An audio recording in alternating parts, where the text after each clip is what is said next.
It wasn't a negative experience the first time I went through. I went through like with my parents. And they're like afterwards, they're like, ask any questions you want. But I remember thinking after I came out, I was like, that's why people say we're in a cult.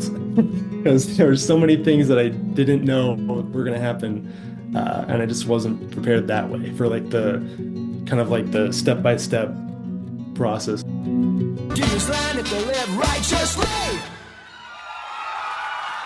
It is time for another episode of the Cultural Hall, a long-awaited, much anticipated episode of the Cultural Hall. Derek Hutchins, that's my guest. I'm going to read the email that he sent in to contact@theculturalhall.com in just a minute. We went back and forth and back and forth. Here's the thing. When you email the show, you are never forgotten. Sometimes life gets crazy and sometimes things happen and schedules don't align. You are literally never forgotten. But sometimes it takes a hot minute. So Derek, I appreciate the patience that you have exhibited in all this, because you emailed. Well, this isn't so bad. It was 11 days ago, so I don't feel too terrible about this.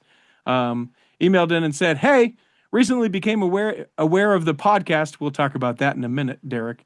When my uncle Zach Hutchins was interviewed a few months ago, I'm a big fan of supporting Mormon-themed podcasts, so I have a lot to catch up on with this one. I'm also an author, mainly horror.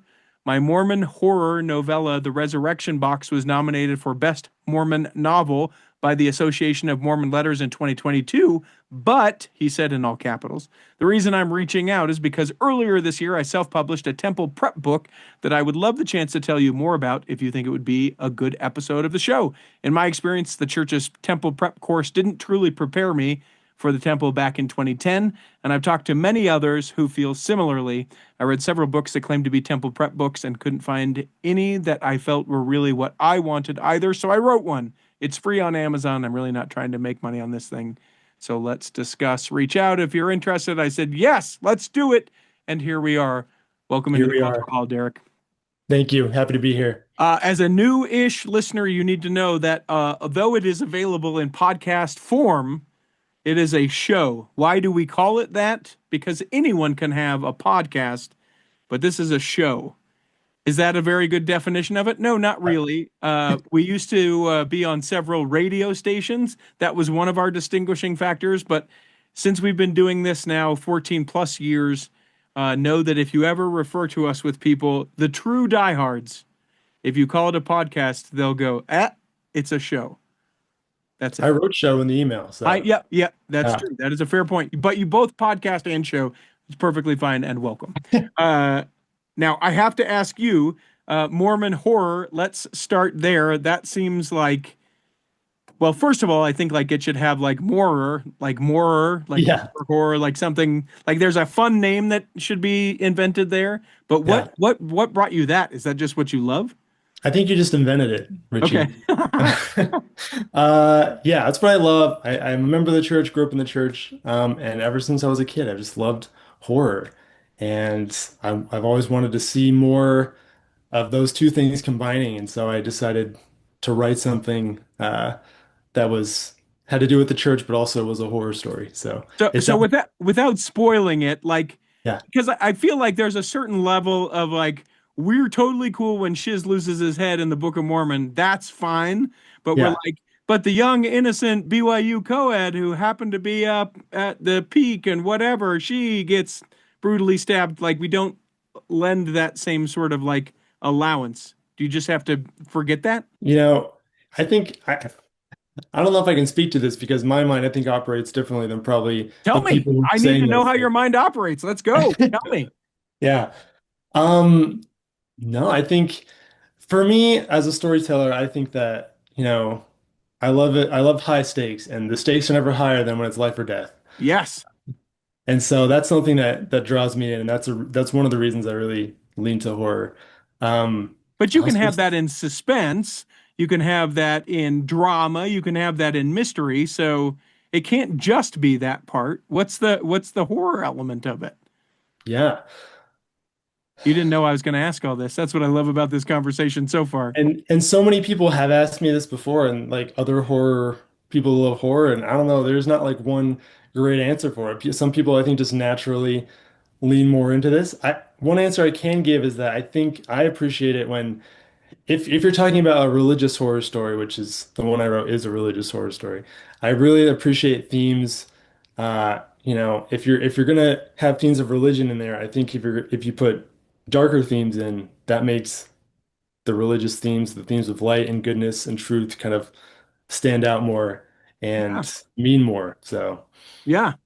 And I certainly think that like our church is full of plenty of things that, some people would say like you take an ounce of truth and you mingle it with scripture a little bit and some of that kind of stuff that you can be like, oh, that is the darkest, worst place you could ever go because I see the where the pure start or the intent where there might have been to the beginning. It's why things like under the banner of heaven, although you know, not necessarily written because it's based on a true story, written as a horror. Like there is nothing more horrifying than people being radicalized and killing a young woman and a baby in a gruesome way because they feel like God wanted them to do it. Like there is nothing more horrific about something yeah, like that. totally. Yeah. So many the true crime too. A lot of people really love true crime, but horror is off the table. So there's this Right. weird Yeah, I interaction. mean, if it really happens, I'm fine with it. But if you're Yeah. just making up a story, yeah, that's odd that way. Yeah. Uh, the other thing that I sort of think when I think of Mormon horror too is, and I know this isn't what you do just based on in the couple of minutes that we've talked to each other, but like I love the idea of it's like, and then we walked in the room and he drank a cup of coffee. Like that's the horror. Like it's these Yeah. like base level, and he was kissing his girlfriend without his feet on the floor. Right, like that kind of ridiculous sort of horror. But obviously, you write Horror comedy legitimate is, things. it's totally valid. I love horror comedy. So yeah. But so you take that's the love and the passion, and then you're like, oh hey, and like I love the temple, and so I'm also going to write a temple prep book. Like there could not be, maybe there is. I should think about this statement before I say it, but it seems like there could not be an almost more distant like, let's write horror for fun, and like temple prep for salvation. Like Yeah. hey, I'm over here. I'm 180 degrees from where the other thing was. Tell me that journey. Yeah. So yeah, I mean, I'm mainly a horror writer. I'm also a filmmaker, which we can talk more about if you want to. Yeah. But yeah, when I never had planned to like write books about religion. I do really like. I'm getting more. The older I get, the more I get into like history of the church, and like I used to think that I didn't have anything else to study, and the older I get now, there's like so many things I want to study. I don't have enough time. Yeah, too much. So the temple is something I always wanted to delve into, especially the endowment. I wanted to learn more about the endowment.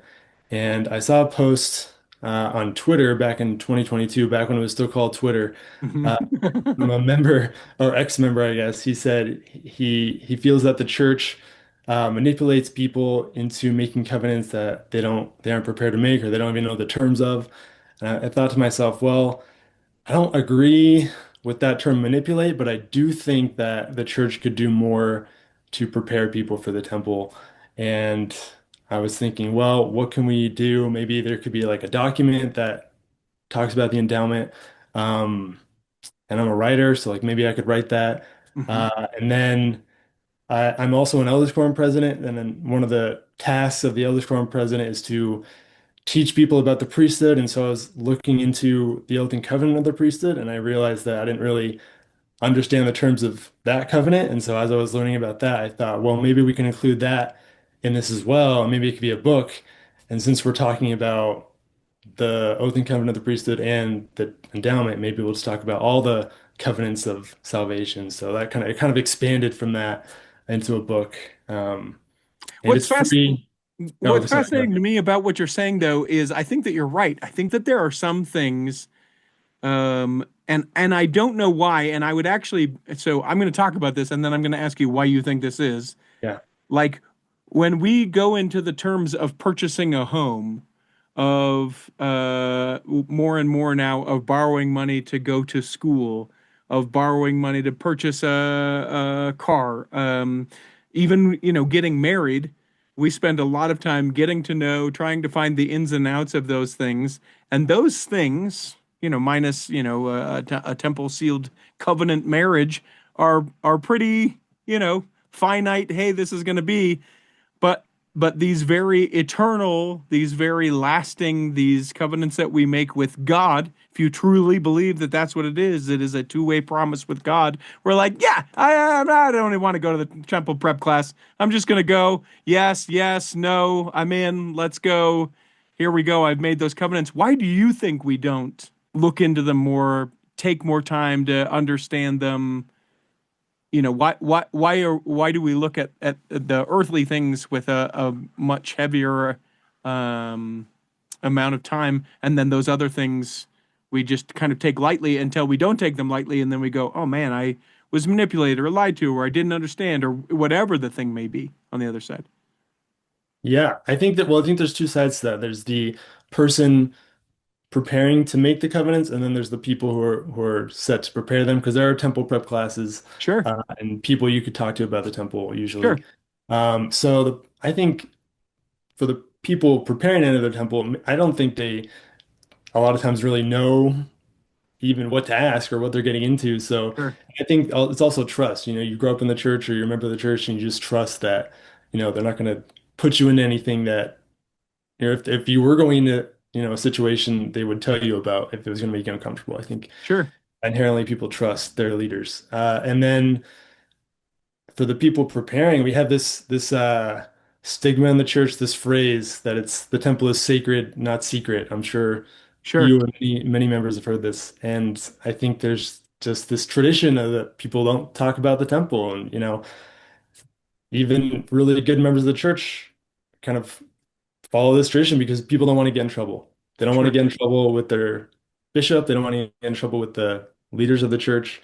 And so that's just how it is. And I think some people are afraid to change that. But I Yeah, think, yeah, go ahead. so I would be curious about your personal experience as much as you're willing to share. At any point, you should know you can say, I'm not answering that. That's fine.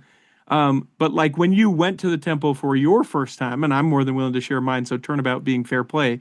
Uh, how was that experience for you the first time? Were you one of these people who, I know what I'm getting into, here we go, I understand this to that? Based on your previous comments, I would think that you were a guy that trusted and was like, all right, this is the thing we do next, and then we do this, and are now learning about it. What was that experience the first time through for you? Yeah, so I was preparing to serve a mission. This was back in 2010. And I have great parents, and I think they fall into this camp of being more reluctant to talk about the temple just because that's the tradition that they grew up in. And they told me, hey, there's going to be a video about Adam and Eve. And I took the temple prep class that was in my ward. I don't remember how many. I'm sure that we talked about a few of the five covenants that you make in the endowment. I don't remember if we talked about all of them. Mm-hmm. Um, but it wasn't a negative experience the first time I went through. I went through like with my parents. And they're like afterwards, they're like, ask any questions you want. But I remember thinking after I came out, I was like, that's why people say we're in a cult. Yeah. Because there were so many things that I didn't know were going to happen. And I just wasn't prepared that way for like the um, kind of like the step-by-step process of what you're Yeah, going to see. the ritual, I think Yeah. part of it, so closely associated, I think, for a lot of people with cults and, repetitions and different things like that. Now, here's the thing. So, you and I are different ages. I went through prior to my mission about a decade earlier than you. I'm not sure when things changed, but I'm pretty sure that things changed at some point between when I went through and when you went through. Specifics don't matter, only for me to remember that when I went in, they were like, oh, we need you to do this right now. And I went, wait, what? Huh? Yeah. And I remember looking over at my dad. I'm sure my eyes were the size of silver dollars going, they would like, what? You're here. Is this what is, are we, I'm, I'm just checking in. Is this Yeah. what's happening right now? And of course, I sort of went along with it and you learn the significance and all of those kind of things. Where so much of that seems to not be the case, COVID ushered in some of that. Other changes have ushered in some of that as well. It strikes me, um, harkening back to your like secret but not or sacred but not secret comment, like with the internet, with everything being sort of biblically based, like I don't know that you couldn't just be like, and then this happens, and then you'll do this, and then this happens. Like I don't know anymore. I mean, absent of like you that like there will be like signs and tokens, and they say that on the church's website there will be signs Yeah. and tokens. Absent of like showing the signs and tokens to Right. people, I feel like that sort of breaches Yep. inappropriate, Hmm. or like any sort of naming thing. I think those things aside, I think we should be like, hey, and then this, and then this, and you can anticipate this. But to your point, I think we err very wrongly on the side of secret Yeah. and sacred, and Yep. that's hard. Yeah. Absolutely. I'm glad you brought this up because the book actually, the longest chapter in the book is about history of the endowment, kind of tracking the changes over time. And so any changes that may have happened, especially in recent times, I try and put the data on as close as we can. But the book does exactly that. It doesn't talk about the things that you covenant not to talk about, which are, it's a very small part of the ceremony. Sure. It doesn't quote directly from the temple, but it tells you exactly what is going to happen, kind of step by step, in the endowment. And I've gotten some good feedback. I've had my bishop review it, and I had some people a little higher in the church review it too, and I put their feedback into it, and I've gotten some good feedback that people say, "Hey, I wish I had this book before I went to the temple." So. But let me ask you this on the other side of that, and I would imagine just because people are people and that's how this works, there have to have been people that are like, I can't believe you, Derek. I can't believe that is in there. I haven't come across that yet, so my Really? No pool's been kind of pushback. small. Yeah, That's fascinating to me. Just because like I moved, so I teach elders quorum occasionally, and I yeah, moved the chairs in a way that people weren't used to having the chairs be set up in the room, and you yeah. would have thought that I had brought Satan himself into the room and said, hey, he's teaching the lesson today. Like that was the like adverse reaction to changing how the chairs were set up. So it surprises me that no one was like, you can't say that, you can't do this, why are you? But maybe that's the great transformation that's going on right now. The biggest pushback I've received, because originally my plan was to get this published with like an LDS publisher Uh-huh. just to increase visibility with it. Sure. I ended up self-publishing it, but there's only like 4 or 5 LDS publishing businesses. And so I submitted to all of them, and one of them I made it to like the third round of consideration. And they were like, and they ended up saying, "Hey, we're not gonna publish it." And one of them said we're publishing something similar, Hmm. uh, but they all kind of said, "Hey, we like it. We think there's a need for it. We're just not gonna publish it." So I think even my guess is that they were a little hesitant to, you know, publish something like this because that's the tradition that we come from. So Yeah. yeah. I want to take a break real quick, actually, before we get further into this. I do want to talk more about this. I think it's absolutely necessary. And so I want to get into some of the particulars you talk about history and kind of the step by step as we make our way through. Let's do that. We'll come back in the second block of the Cultural Hall. Let me take just a moment to tell you all about bestdjinutah.com. That is the website where you can learn all about me. Oh, sure, you probably feel like you know me, but you know me in the Cultural Hall sense. I have a DJ company, now 6 of us strong, great event hosts, MCs, and DJs that can be able to make whatever event you have coming up absolutely spectacular, and hope you will reach out to us. Now you're thinking, well, wait a minute, Richie, I don't live in Utah. Would you travel?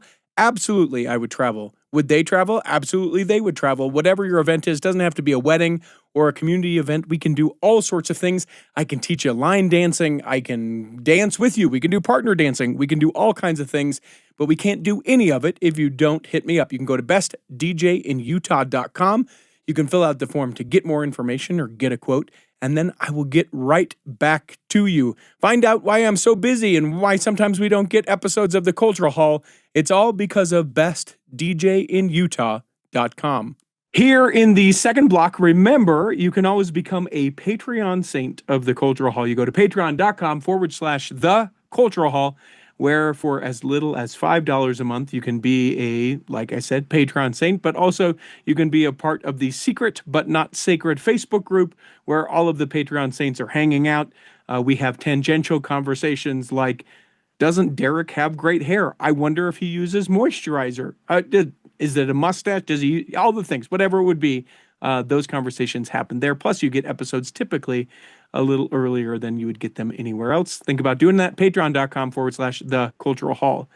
So this enigma to a lot of people outside of the church. Your book is largely geared for people who are prepping and or who have already gone into the temple. Is it accessible to people that don't understand the church, or like give me an idea as far as that goes? Yeah. It's definitely geared more towards people who are preparing or who have been to the temple, but I think someone could pick it up and understand a good part of it if you're not familiar with at all with the church, you might have a little bit of a harder time, but especially if you have some experience with the church and have heard some of the weird terms that we use, like ward and stake, and Sure.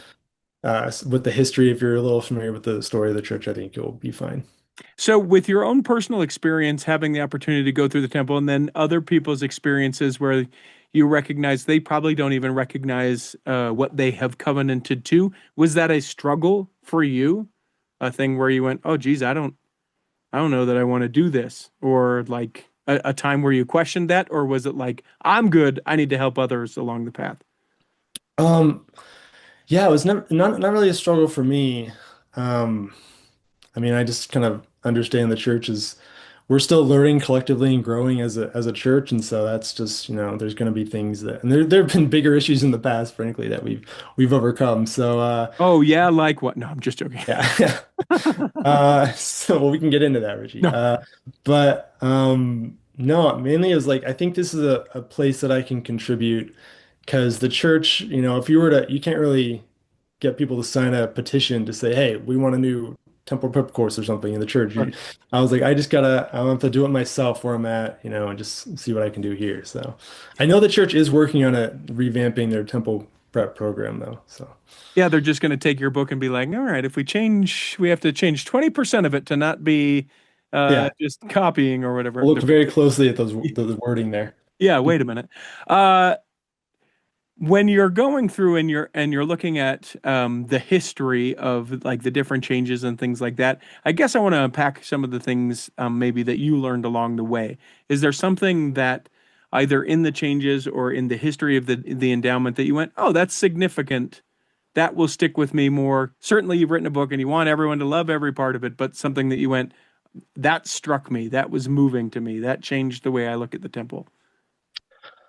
Um, I think probably the most interesting part of the history of it to me is, well, if you look at the really early history, there's not a lot of information out there about it, Hmm. like the early endowment and kind of what that was like. The really only sources we have are from exposés, which I do talk about a little bit in the book, but I mean, it's kind of understandable why a lot of people aren't familiar with these. But they do share a lot of similar uh, traits as far as what they're saying these endowments were like. Hmm.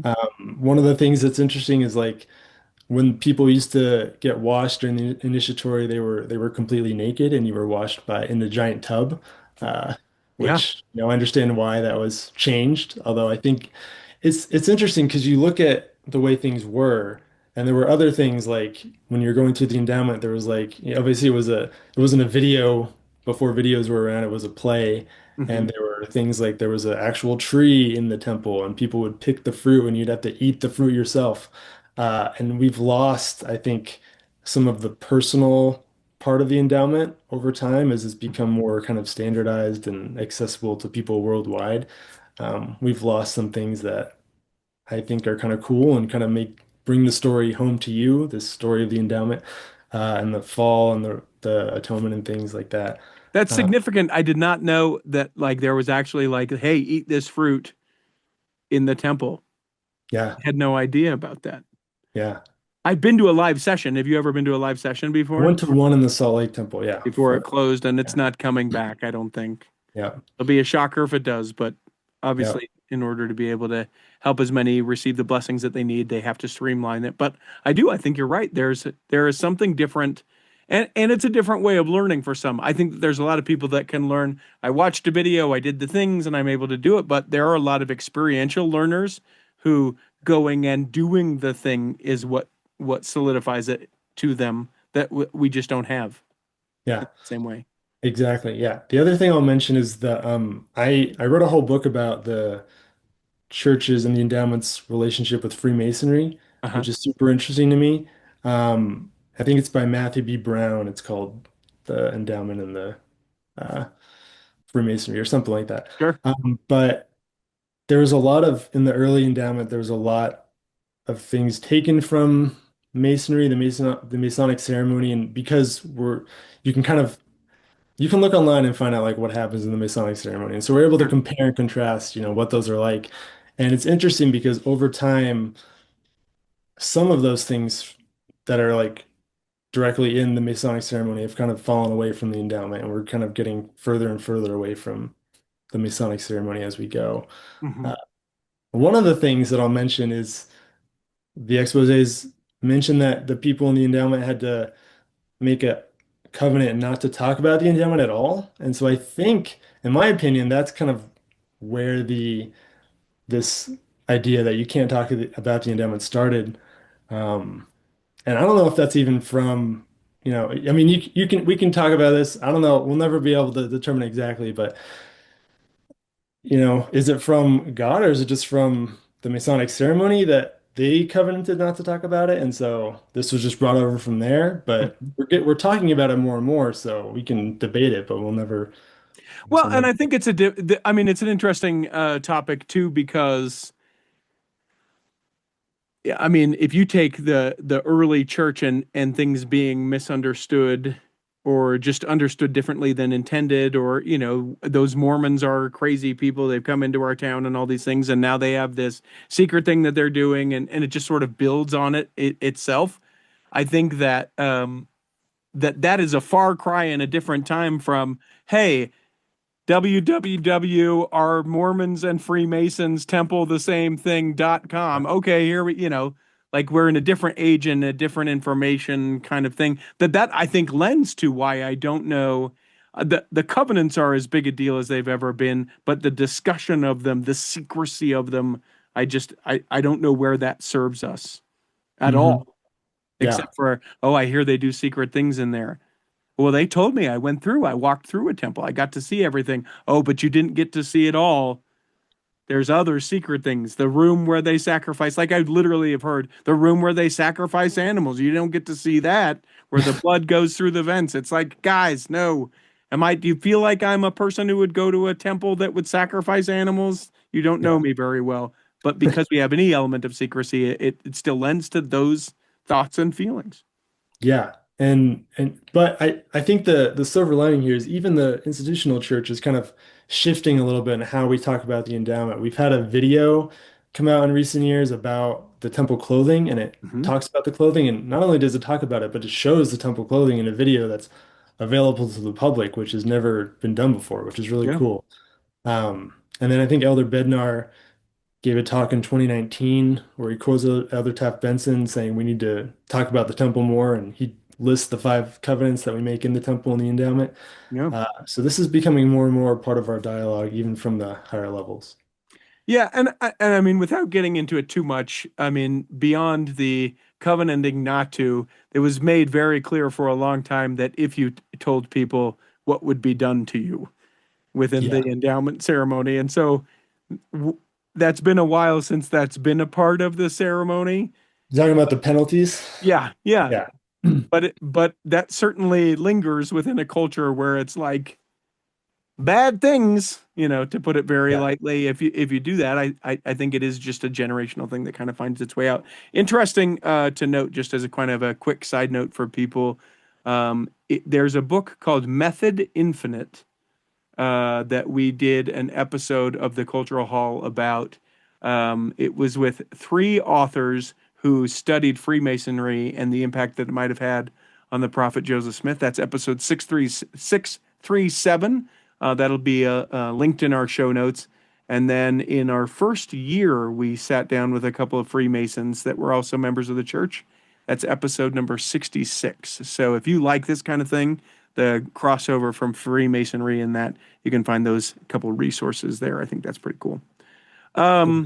So fascinating in the history. Now the question applies as you have thought about covenants, those either that you worship with and you're like, you're not being a very good covenant keeper, or yourself, I'm not really keeping the covenants I made to keep. What have you sort of learned or been able to enrich your experience from writing this book in that respect? Yeah. Excellent question. Let me think about that. So, I mean, I really had to, one of the things I think I benefited from this is I really had to think about, okay, how can I explain these covenants to other people? And so just the process of thinking about that and trying to write out some thoughts and think about what the covenants really mean. And I think I really benefited from that. And I kind of internalized that. Yeah, they say if you teach it, you learn better than if you are sitting and listening, right? I think Sure, that's sure, something like sure. that. Um, so that was I'm definitely gonna one I'm of gonna the, ask you for more than that though, and I can be okay. specific. I can call you out on one of the covenants, like for example, that we sort of covenant to give our all to the church, to the growth and expansion, and all the things. Like how, since writing this book, have you attached to that differently, or understood that in a deeper way, or helped others to see it? Obviously, you wrote the book and are able to have that be a part of it. But like you personally, how have you been affected in that covenant particular? If you don't want to answer that one, pick a different one. But I just wanted to Yeah. get some more specificity. Yeah. No, I think that's a good one. I mean, this covenant in particular is, I mean, you can debate and talk about this for hours. It's how do you interpret, because the covenant is consecration, Yeah. consecrating your time, talents, and basically everything you have to building up the kingdom of God, I think is essentially what it is. And yeah, I mean, one of the things as I was writing this, I decided to make this book free because I thought, it's a temple prep book. I'm just going to consecrate my time writing this and giving this to people because I don't need to make money from it, but I want this to be of some good in the world. And Yeah. so it's free. So this is my consecration for you guys. Which Um, you're throwing a kind of aside, a little jokey, but I think that's huge. You could yeah, charge a couple bucks for something like that. And people who write books know that they're never going to make a fortune. But when you offer it for free, you know that you're not ever going to make any of the money yeah, back for the time that is spent. I think that's a huge deal and falls in line with that consecration thing. yeah, yeah, totally. Thank you. Um, and yeah, it has me thinking, okay, what am I doing with my time? How, I guess thinking about the covenants more and especially this one has me thinking about my time and how I'm spending it and what can I do Yeah. more often. For this book, you'll forgive me that I don't actually know this. I know that like in the celestial room, I guess I do know this. You can't bring anything in with you. It's been a minute since I've gone, but like they have scriptures in there. But like if you wanted to read this book in the celestial room, like you'd have to know a temple worker that's like, hey, bring this to me when you see me on the other side, right? Like you couldn't just have that kind of on your person to bring in with you. Yeah, unless you smuggle it in on your phone in your pocket. Yeah, but you can't bring your Oh, phone in. yeah. So, And while we're talking about it, you couldn't bring a journal into the celestial room either. That's an interesting thing I've literally never thought of until yeah, this moment. I would love to be able to sit, ponder, and write some things out in my journal, but you yeah. can't do that. You gotta hope the spirit helps you remember, I guess. You get right back to your locker and sit down, and they're like, "Sir, the next shift needs this locker. They're going to be in the Yeah. C lockers. You're in the B lockers. Could you?" Um, Interesting. So where do you is this it, where it's sort of a guide to do it? Do you have it set up in your mind where it's like it could be a companion to the temple prep class, so it kind of falls in lines like a week one, a week two, a week three? Is it history, then the covenants, then the this? What? How are people? If you could pick how people consume it, how do people consume it? Um, here's the thing. I was just thinking about this before we started talking, actually. I think the temple preparation, I mean, there's a lot of different people. People learn differently. Mhm. So there's no one right way to prepare for the temple, and there's no one right way to read the book. I think I mentioned this in the beginning that hey, if you have been to the temple and you just want to like learn about the history chapter, go ahead and just read that. Like I don't care how you read it, like you get what you want out of it essentially. Hmm. But I think I'm sure there are people who are preparing to enter the temple that, the temple prep class is enough for them. They don't need this book. Or there's people who maybe this book is helpful for them, or there's different ways of preparing.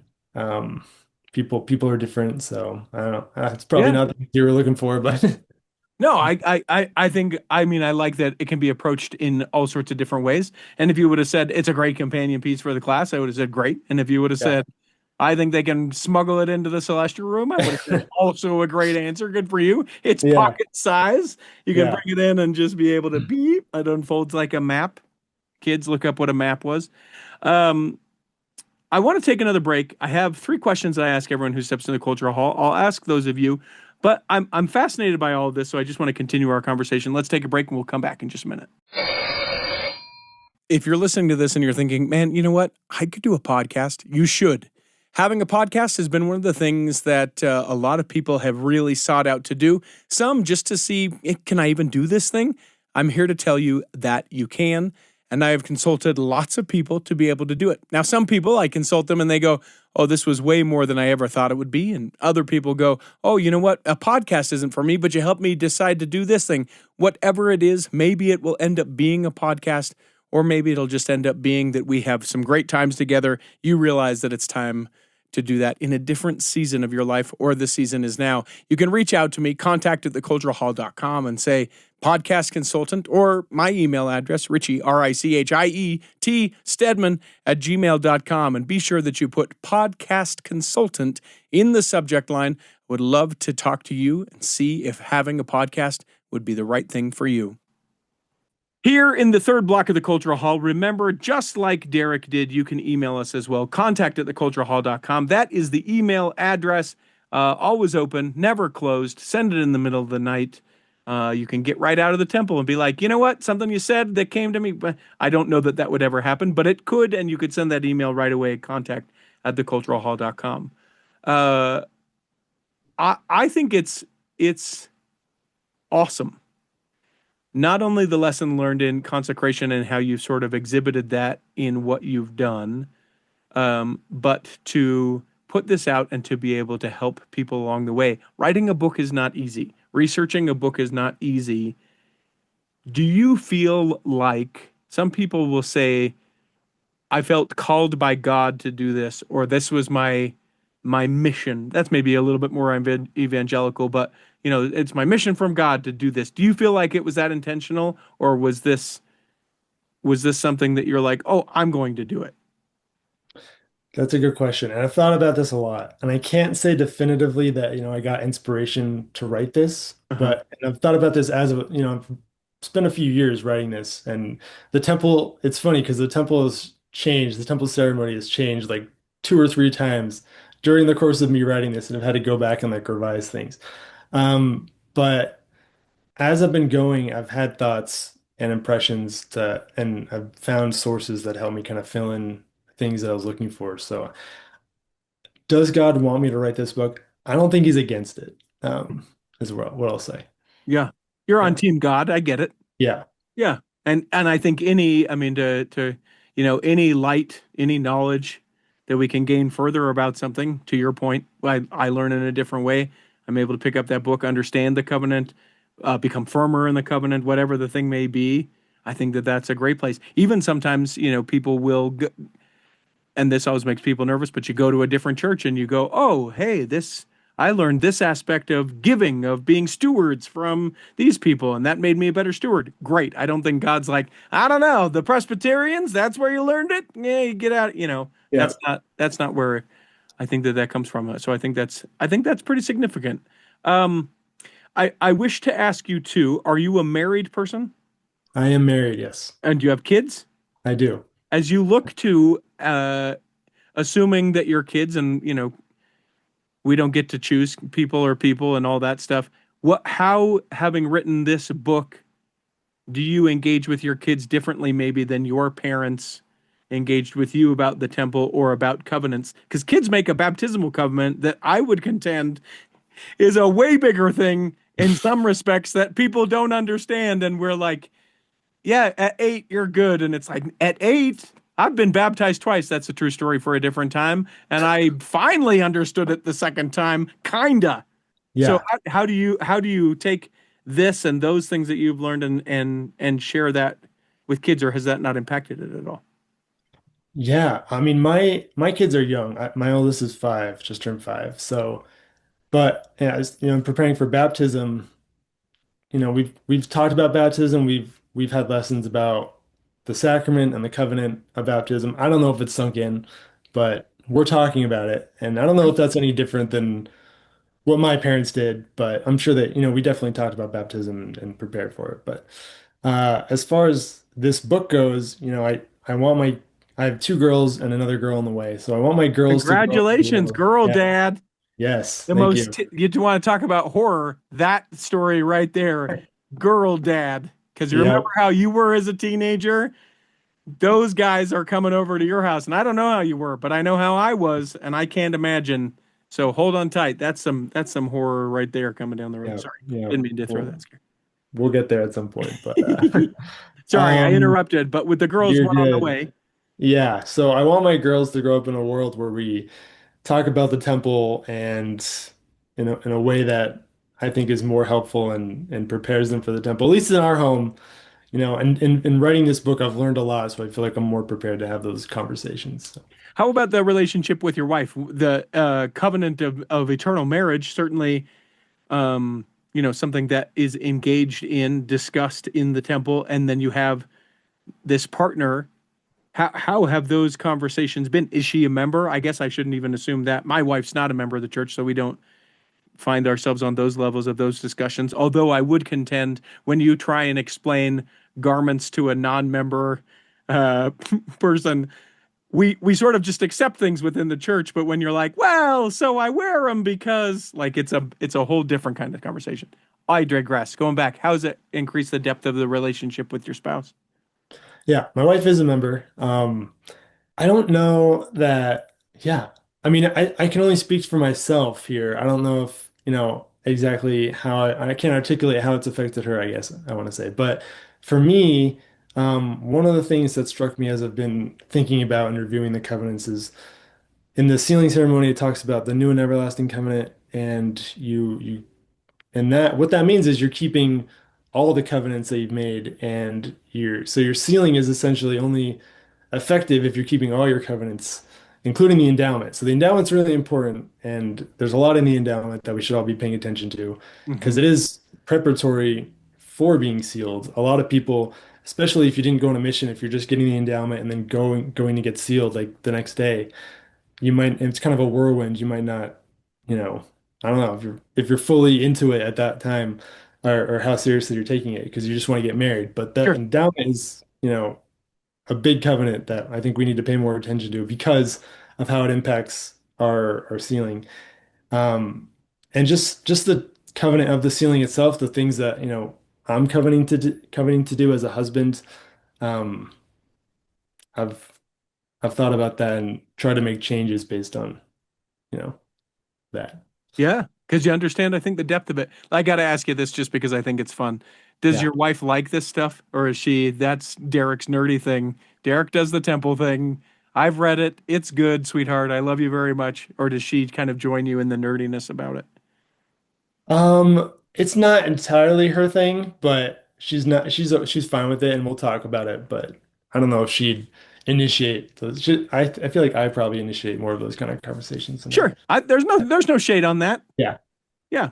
I sometimes I wonder, like, if your wife was just as intense with you in it, like, I wonder what those conversations would be like Yeah. as well. And then also the ones that are just like, I get the opportunity to visit with a lot of church historians, and I know Mhm. that there are a lot of wives that are like, "You do this for work. Please talk to the people at work about this. I want you to be a baseball coach and a dance dad and help me out with, like, the relationship is sort of different, right? So, Yeah. so Yeah, and as a horror writer, my wife is not a huge horror fan, and so she hasn't read a lot of my work anyways. So we'll see if I can get her to read this one. There you go. There you go. Yeah. Uh, I can't believe that we're about to the end of our time. Let me ask you sort of this blanket. This is, I hate when other people do it, but I feel the need to do it. Is there something that we didn't cover about this that you're like, oh man, people have got to know this? Well, I gotta tease this. So this is nothing to do with preparing for your endowment. But when I was writing this book, I wanted to talk about all the rituals of the temple. And there is actually a secret temple ritual, which I we don't talk about a lot, which I think a lot of people would be interested in. It's called the second anointing. I don't know how Sure. familiar you are Yes. with that. Okay, so there's again, information on it is not super easy to find. But I'll tease it. You got to read the book to learn more about it. But I will say that I've talked with people while I was writing this book that have had their second anointing done. So this is still happening in the temple. So Okay. super fascinating.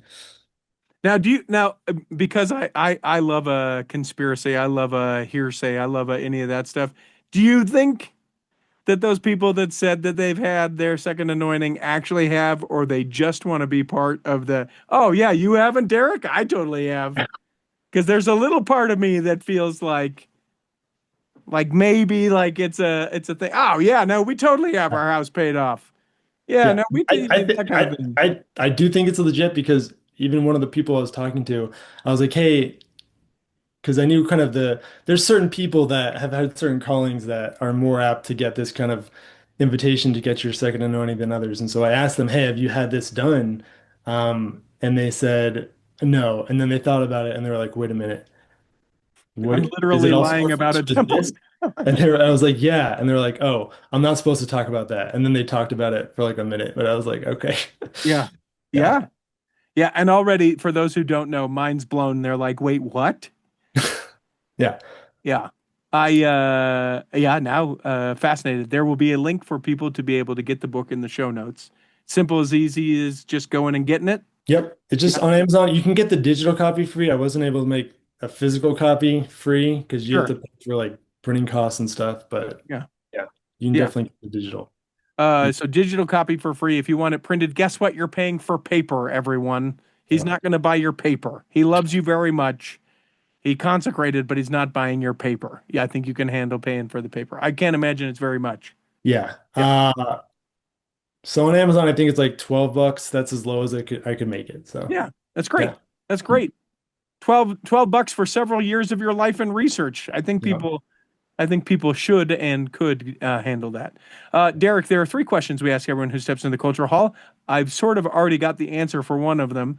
The first one is do you have a calling? And if I remember correctly, you said you are an elders quorum president. Still Ellis Corn president. Yeah. How much does this bleed into what you talk about with the elders as you counsel for the first few minutes of elders quorum? Do you ever, hey guys, second anointing, huh? And then you just pull the pin and walk away. Haven't talked about that one yet, but we have talked about some of the other covenants of the endowment. And I have a lesson ever since I've done this deep dive into the oath and covenant of the priesthood. I have a lesson about the oath and covenant of the priesthood that I give every other year or so because I live in an area where there's a lot of turnover, a lot of students. So I Yeah. just refresh their minds. Yeah. That's great. I love that. And Yeah. it's one less lesson you have to prepare because you just. Already prepared. Yep. Second question, if you could pick a calling for yourself, either one that exists or make one up, what would you pick? I've always thought it'd be fun to be a high counselor because it's like you're in a mini core of the 12, and that's like as close as I want to get. So that's Yeah, love but to you do have to that. travel a lot. You want to travel and speak a bunch? I'd be fine with that, honestly. I like Church speaking. disciplinary sessions, you have to be a part of those, the real bad ones. All right, you're changing my mind here, Richie. Well, I'm just making sure you know what you're getting into. Yeah, I don't want you yeah. to just make a promise that you're going to do something, but not know the fullness Hey, of your promise. I'm writing a thanks for book. looking out. I'm writing a book, High Counselor question mark exclamation point, where we go in the history of high counselors, and I am just teasing. Yeah, No, I think it'd be kind of fun. I feel like fun maybe is not the right word. I think it could be really a really enriching opportunity. I don't ever, and people always say don't ever say this, but I'm fine to say it. I don't ever want to like lead a congregation. yeah, I think I think the stake president who asks me to lead a congregation needs to also make sure that they know where they would like me to lead it, because I don't know Yeah. that I would get it where, like, I'll lead, sure. If you got nobody else, fine.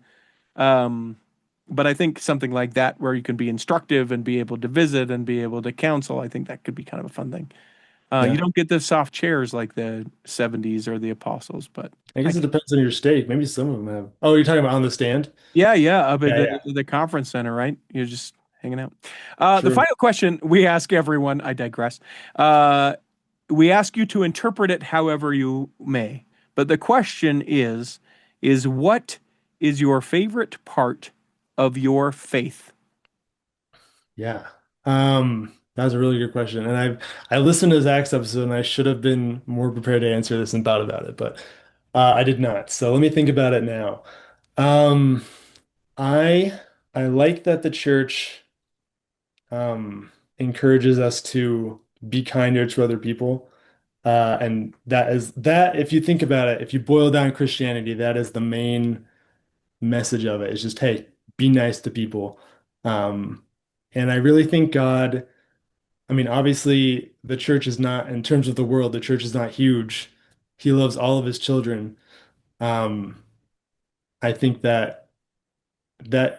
think he cares more about how we're treating other people than necessarily how we're, if we drink coffee or not, or some of those other commandments that, we often, I think, raise the importance of. I think treating other people with kindness and respect and dignity is the most important thing. And I need to be reminded of that a lot. And Yeah. so I'm grateful in this church that I get that pretty often. Yeah, beautifully said. Yeah. I think oftentimes when I get worked up in a lot of things, I just go, "Oh, have I really worked on, or have I really figured out like how to treat people better? Oh, then I can probably let go of worrying about some of the other things until I get that down, and I'll never really get that down, so I don't need to worry about some of the other things, because so many things could be avoided, fixed, shared, felt if I just was kind." Yep. Yeah. Yep. Christ-like. I love it. There will be a link for people to pick up the book again, purchase if you have to have the tangible book. And I appreciate that when people need a tangible book. You can get the digital copy for free. Derek, I hope that this episode has nourished and strengthened your body. That if you are not healthy enough to listen this week, that you will be healthy enough to listen next week.